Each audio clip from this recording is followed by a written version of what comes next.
जो भाजपा पार्टी है वो किसी भी मुद्दे पर सियासत करने से नहीं चूकती और ये जो सियासत है वो अब यहाँ पर भी दिखाई देती है कि जिस तरह से सिरमौर का जो 154 पंचायतें हैं वहाँ को जो एसटी को लेकर जो संघर्ष चल रहा है और वो संघर्ष लगभग अब सिरे चढ़ने वाला है। ऐसे में भाजपा के पूर्व विधायक जो रेणुका से बिलोंग करते हैं और 2007 से और 2012 के बीच में जो बाई इलेक्शन में आए थे, जीत कर आए थे, ऐसे विधायकों का एसटी के मुद्दे को लेकर इतना नकारात्मक बयान देना अपने आप में दुर्भाग्यपूर्ण है। और यही ये बात स्पष्ट हो जाती है कि भाजपा की जो कथनी और करनी में बहुत बड़ा अंतर है। वहां उनके लीडर ये कह रहे हैं कि ये एसटी का दर्जा नहीं मिलना चाहिए, वहीं भाजपा कह रही है कि हम एसटी दिलाकर रहेंगे। और ये जो फाइल है वो दिल्ली में केंद्रीय मंत्रालय के पास है, लगभग 15 दिन में या 1 महीने में खुशखबरी मिलने वाली है। मुझे लगता है कोई खुशखबरी मिलने वाली नहीं है। ये लोगों को बेवकूफ बना रहे हैं, लोगों को गुमराह कर रहे हैं। इनका प्रयास सिर्फ इतना है कि जो आगामी जो विधानसभा के चुनाव आने जा रहे हैं उसमें भाजपा सिरमौर की 500 सीटों को इस आधार पर एसटी के मुद्दे पर जीतने का प्रयास कर रही है, जो कि पूरी तरह से मुझे लगता है कि वहां की जनता के साथ धोखा होगा, वहां की जनता को गुमराह करने का प्रयास होगा। मैं ये सवाल पूछता हूं कि जब केंद्र में मोदी जैसी सरकार बैठी हुई है, प्रदेश में जयराम सरकार बैठे हैं और दोनों पार्टियां, केंद्र की भी और प्रदेश सरकार, बहुत गंभीर है इस मुद्दे को लेकर, तो इतना टाइम क्यों लग रहा है? इतने समय तक लोगों को मौका क्यों दिया जा रहा है कि इसमें भाजपा के नेताओं के भी बयान आ रहे हैं, कई तरह के जो संगठन है वो भी आगे आकर इसका विरोध कर रहे हैं। अगर इनकी मंशा साफ होती, अगर ये 154 पंचायतों के 3.5 लाख लोगों को भाजपा एसटी का जनजातीय दर्जा देना चाहती है, तो अगर इनकी सच्चाई है, इनकी मंशा साफ है, तो ये तो एकदम होना चाहिए था, ताकि इस तरह की जो बातें वो सामने नहीं आती।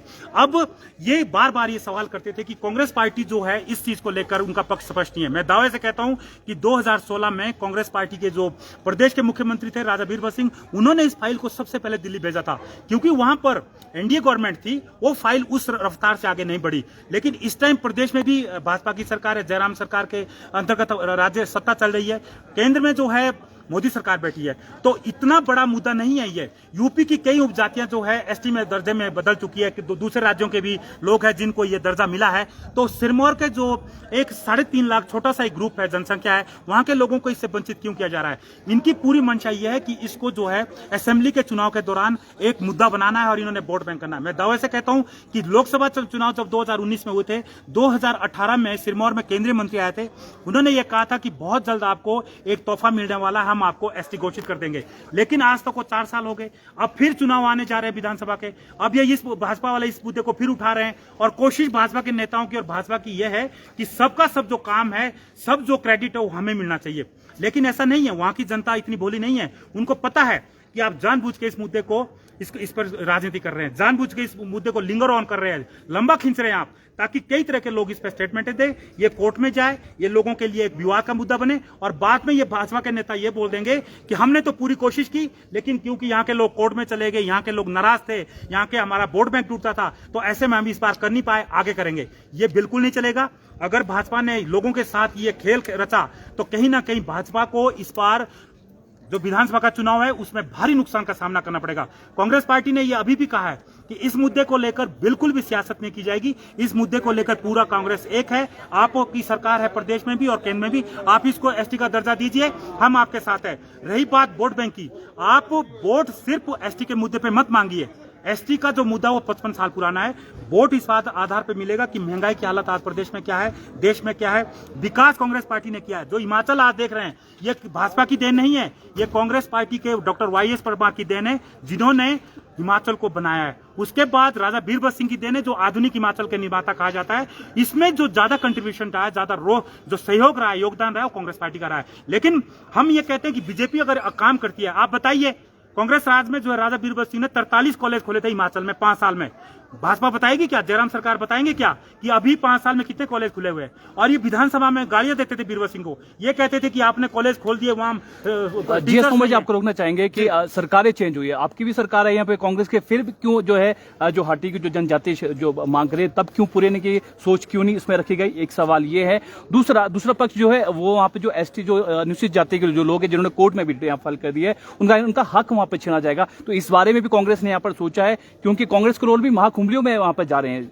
जी। देखिए 1982 से इस मुद्दे पर काम किया जा रहा है। कई ऐसे लोग हैं सिरमौर के बड़े बड़े पढ़े लिखे लोग, बड़े बड़े नौकरियों में जिन्होंने योगदान दिया है, जो आज इस दुनिया में नहीं है। 1982 से ये जो मुद्दा है ये काम कर रहा था, इस पर स्टडी हो रही थी, लगातार फाइलें भेजी जा रही थी और ये जो पूरी स्टडी की रिसर्च किया जा रहा था। उसके बाद ये 32 साल का जो अरसा लगा है बिल्कुल सही है। उस दौरान जो है कांग्रेस पार्टी भी है, लेकिन उस समय जो सिरमौर का वो जो वर्ग है, जो 3-4 कंस्टिट्यूएंसी है जिसमें एसटी को करने की मांग उठ रही है, वो लोग इतने जागरूक नहीं थे, वो इतना सजग नहीं थे इस मुद्दे को लेकर।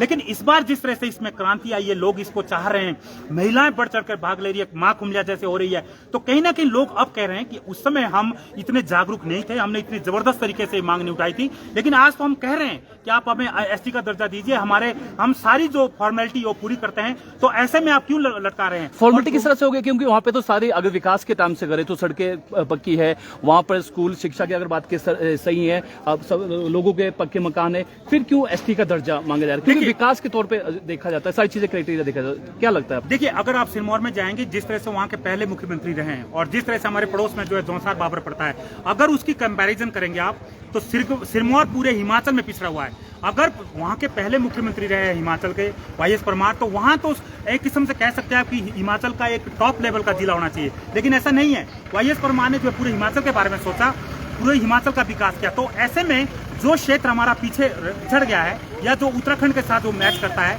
कल्चर मैच करता है, संस्कृति मैच करती है, वहाँ का रीति रिवाज मैच करता है, तो आप जो ये मांग है उसको आप राजनीति से और सरकारों से ना जोड़े, इसको केंद्र की मांग कर इसको स्वीकार करना चाहिए था। और जो कांग्रेस पार्टी कर सकती थी विकास के क्षेत्र में, उन्होंने किया, भाजपा ने भी किया होगा, मैं इस बात से इनकार नहीं करता, लेकिन आज भी कांग्रेस के जो हाटी क्षेत्र है, हाटी समुदाय है और वहाँ का जो जनजातीय क्षेत्र घोषित करने की मांग करी है, वो बेहद जरूरी है और उनके कल्याण में ये बात। तो जीएस तोमर ने भी आवेदन किया है, चलिए आपने आवेदन किया है नाहन से, आपको क्या जैसी आपकी सरकार आएगी क्या आप इसमें करेंगे? आपका कहना है कि भाजपा तो नहीं करेगी क्योंकि वो राजनीति करनी है, तो कांग्रेस का क्या रहेगा? आपने भी जो है आवेदन किया है नाहन विधानसभा क्षेत्र से अगर बात करें।